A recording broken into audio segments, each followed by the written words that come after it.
அவர் அப்படி என்ன பேசிக்கிட்டு இருந்தாருன்னா, நான் ஏதோ ஃப்ரீ ஸ்டைல் பிளேயரே கிடையாது, நான் வந்து வால் ஓவரா போடுறேன்ற மாதிரி அவர் ஏதோ சொல்லிக்கிட்டு இருந்தாரு. சரி ஓகே, நான் இது எதுவும் பெருசா கண்டுக்கல. நான் வந்து அவரை கூப்பிட்டேன், ப்ரோ லைவ் முடிச்சுட்டு வா ப்ரோ, நான் பேசணும் ப்ரோன்னு சொல்லி அவர் நான் கூப்பிட்டேன். சரி ஓகே, அவரும் லைவ்லாம் முடிச்சுட்டு அதுக்கப்புறம் என்னை இன்வைட் பண்ணி பேசிக்கிட்டு இருந்தாரு. நான் சில கேள்வியெல்லாம் கேட்டேன். கேட்ட உடனே என்னை வந்து கிக் அவுட் அடிச்சுட்டு வந்து என்னோட ரெக்வஸ்ட் எல்லாம் டெலீட் பண்ணி விட்டாப்ல. ஒன்றும் சொல்றதுக்கு இல்லை, நம்மளுடைய மன ஆளுதலுக்காண்டி இந்த வீடியோ வீஸ் பண்ணாலும் எனக்கு கவலை கிடையாது. 10 வாழை போடுறாப்ல தலைவர். ஃபர்ஸ்ட் நம்ம கேம் பிளேல அப்படி என்ன குறைய கண்டாருன்னு பாத்தீங்கன்னா வச்சுக்கோங்களேன், நம்ம வந்து வால் அதிகமா போடுறோமா. இதுக்கு வந்து என்ன நம்ம சொல்றதுன்னா, ஒரு 3v3 4v4 அந்த மாதிரி நம்ம 3 பேர் அவங்க 3 பேர் இருக்கிற நிலைமையில வந்து நம்ம வந்து சுவிட்ச் அடிச்சு ஆடிக்கலாம், ஒன்றும் தப்பு கிடையாது. இதே நம்ம ஒருத்தால் தான் இருக்கும், ஆப்பன்ல 2 பேர் அல்லது 3 பேர் இருக்கா, ஏன்னா நம்ம வால் போட்டு மட்டும் தான் ஆட முடியும். வால் போட்டால் தான் நம்ம சேஃப்டியா ஆட முடியும். ப்ரோ நான் ஒன்றும் சொல்றதுக்கு இல்லை ப்ரோ, நீங்க வந்து வால் போடாம நேரா போய் அடி வாங்குவீங்க, அது மாதிரி என்னையும் அடி வாங்க சொல்றீங்க. நான் அதுக்கு வந்து உடன்பட மாட்டேன். ஸோ இது வந்து என்னோட கருத்து. ப்ரோ நீ லாபியில் கிக் அவுட் பண்ணாமல் நீ பேசியிருந்தாலே நான் வந்து டீசெண்டாக பேசிட்டு அப்படியே முடிச்சிருக்கலாம் ப்ரோ. நீ வந்து சம்மந்தமே இல்லாமல் கிக் அவுட் பண்ணிட்டு நீ என்னை ரொம்ப ட்ரிகர் பண்ணி விட்டு, அதுவும் நீ கண்டவங்களாம் என் கேம் பிளே பற்றி பேசினா எப்படி ப்ரோ இருக்கு? இரு ப்ரோ, உன் கேம் பிளேக்கு இப்போ நான் கொஞ்ச நேரத்தில் வரேன், வெயிட் பண்ணு. ஜம்ப்ஷாட் ஆடுறாரு, டமால்னு சிட்ட போக்காடுறாப்ல. ஃப்ரீ ஸ்டைலே கிடையாது. கடைசியில் இது வந்து ஃப்ரீ ஸ்டைலே கிடையாது அப்படின்ற மாதிரி ஒரு வார்த்தையை அவர் சொல்லிட்டாரு.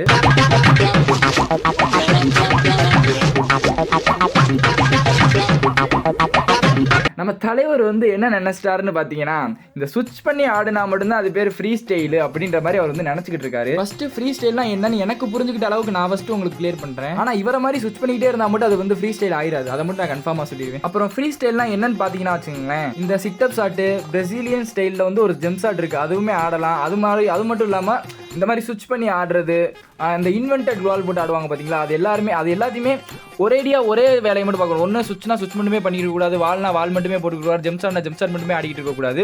இது எல்லாமே நேரத்துக்கு தகுந்த மாதிரி அப்பப்போ வால் போட்டுட்டு அப்பப்போ தப்பி அடிச்சு அப்பப்போ உட்காந்து அடிச்சு நேரத்துக்கு ஏற்ற மாதிரி லேண்டா மட்டும்தான் அது வந்து ஃப்ரீ ஸ்டைலே ஆட் ஆகும். தலைவர் வந்து என்ன நினைக்கிறாரு, சுவிட்ச் பண்ணி ஆடினா மட்டும் தான் ஃப்ரீ ஸ்டைல் அப்படின்னு நினைச்சிட்டு இருக்காரு போல. எக்ஸாம்பிளுக்கு சொல்லணும்னா, நம்ம அந்த ஆண்டனி ஃபிளெக்ஸ்னு ஒருத்தர் இருப்பார் பார்த்தீங்களா, அவரெல்லாம் தரமான ஃப்ரீ ஸ்டைல் பிளேயர். அவரெல்லாம் அப்பப்போ சுவிட்ச் பண்ணுவார், அப்பப்போ வால் போடுவார், அப்பப்போ ஜம்ப்ஷாட் ஆடுவார், அப்பப்போ சிட்டப் ஷாட் ஆடுவார்.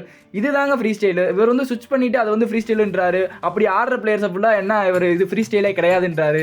கூப்பிட்டு கேட்டா கிக் அவுட் பண்றாரு. இதெல்லாம் என்ன கதை, சின்ன பிள்ளைத்தனமால இருக்கு. இன்னொன்னு சொல்லிக்கிறேன், டப்பால சுவிட்ச் பண்ற உங்களுக்கே எவ்வளவு வாய் இருக்கும் பொழுது சுவிட்ச் யூஸ் பண்ணி சிட்டப் வந்து எல்லாத்தையுமே லெஃப்ட் சைட்ல வச்சு கஷ்டப்பட்டு பிளே பண்ற, அதுவும் லோ எண்ட் டிவைஸ்ல பிளே பண்ற என்னைய மாதிரி பிளேயர்ஸுக்கு தான் தெரியும் அது எவ்வளவு கோவம் வரும்.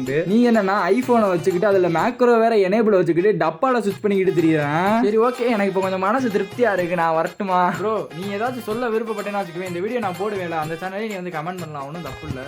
ப்ரோ டெம்ப்ளேட் வந்து கொஞ்சம் தேவையில்லாத டெம்ப்ளேட்லாம் யூஸ் பண்ணிருப்பேன் ப்ரோ, ஏன்னா நீங்க வந்து கிக் பண்ணிருக்கீங்க, நியாயமே இல்லை. அதுக்கு நீங்க கேட்ட கேள்வி பதில் சொல்லியிருந்தாலே டீசெண்டா முடிஞ்சிருக்கிற பிரச்சனையை கிக் பண்ணி விட்டு என்னை வந்து நீங்க நல்லா தூண்டி விட்டீங்க. அதனால இந்த மாதிரியான டெம்ப்ளேட்லாம் நான் யூஸ் பண்ண வேண்டியதா போயிடுச்சு. ஓகேயா, பாய்.